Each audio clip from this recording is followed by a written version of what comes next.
현재 29라운드까지 치룬 프리미어리그는 4위 경쟁이 매우 치열합니다. 4위부터 8위까지가 최대 승점 6점 차이가 나 있는데 남은 경기 수가 다르다 보니 순위 변동의 변수가 많은 상황입니다. 이번 29라운드에서 아스날은 레스터 시티를 2대 0으로 꺾고 또 승점 3점을 챙기면서 고공행진을 달리고 있습니다. 그래서 다시 4위에 오를 수 있게 되었습니다. 부럽게도 코너킥 상황에서 미드필더인 파이티가 깔끔한 헤딩슛으로 세트피스 골을 넣으면서 1대 0으로 앞서 나가게 되었고 페널티킥까지 얻어내면서 2대 0으로 이길 수 있게 되었습니다. 아스날은 경기 수도 가장 많이 남았기 때문에 분명 유리한 고지에 있습니다. 그리고 울버햄튼이 원정에서 에버튼을 1대 0으로 잡으면서 토트넘보다 순위가 높아지는 7위가 되었습니다. 에버튼은 울버햄튼부터 시작되는 3연전을 가장 중요하게 생각하고 있었는데 시작부터 패배로 정말 강등권 직전에 온 상황입니다. 만약 강등이 된다면 무려 67년 만에 강등이고 프리미어리그 출범 이후에는 최초의 상황이 됩니다. 토트넘은 현재 리그 8위가 되었습니다. 남은 경기가 11경기이기 때문에 포기하기엔 이르지만 토트넘보다 앞선 팀들도 계속 상승세를 탄다면 토트넘이 자력으로 챔피언스리그 진출하기에는 매우 힘든 상황입니다. 지금 상황에서는 맨유와의 경기에서 패배한 것이 매우 뼈아플 수밖에 없습니다. 두 팀 모두 절체절명의 위기 속에서 사활을 거는 6점과도 같은 경기였는데 역시 맨유가 더 간절했었나 봅니다. 슈퍼스타 한 명이 경기 내용과 상관없이 토트넘을 박살내버렸고 토트넘은 4위권 진입에 빨간색 등이 켜진 상황입니다. 그럼에도 콘테 감독은 맨유와의 경기를 통해 충분히 희망이 있음을 느끼고 4위 도전을 계속 이어가려 합니다. 토트넘의 희망이라고 한다면 먼저 아스날의 부진을 바라야 합니다. 아스날은 토트넘보다 한 경기 덜 치룬 상황에서 6점 차이인데 남은 경기에서 토트넘, 첼시, 리버풀과의 경기를 앞두고 있습니다.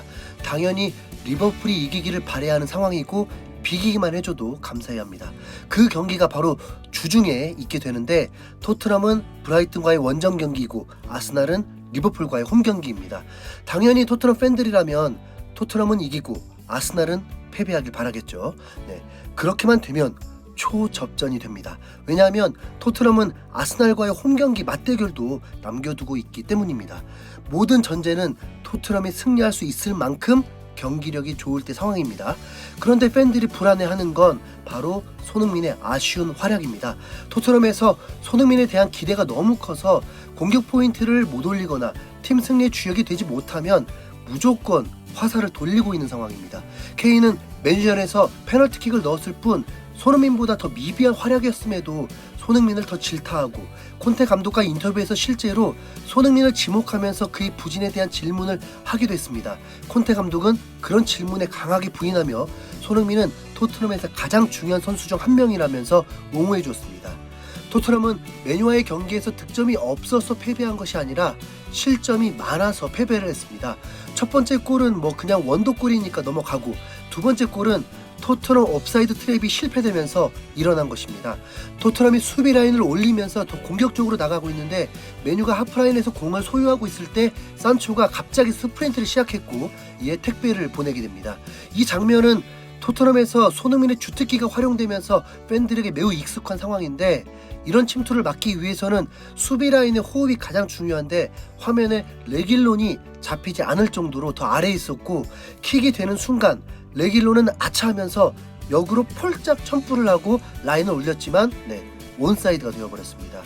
호날두를 마크하다가 이미 역방향으로 점프했으니까 호날두는 자유로운 몸으로 골대로 진격하고 레길론은 훨씬 느릴 수밖에 없었고 그 결과는 호날두에게 멀티골을 허용하게 되었습니다. 다이어는 레길론 상황을 모른 채 당연히 옵사이드일 줄 알고 자신이 깃발인 양 손을 들었지만 토트넘의 강점이 오히려 맨유에게 나와버린 것입니다.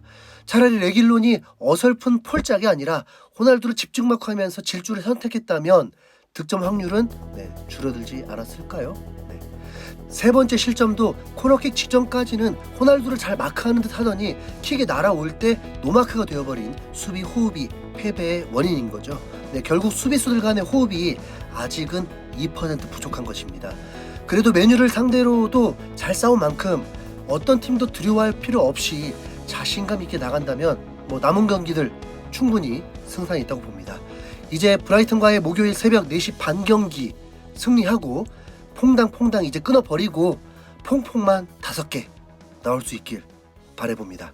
이상 흰수염 고래였습니다.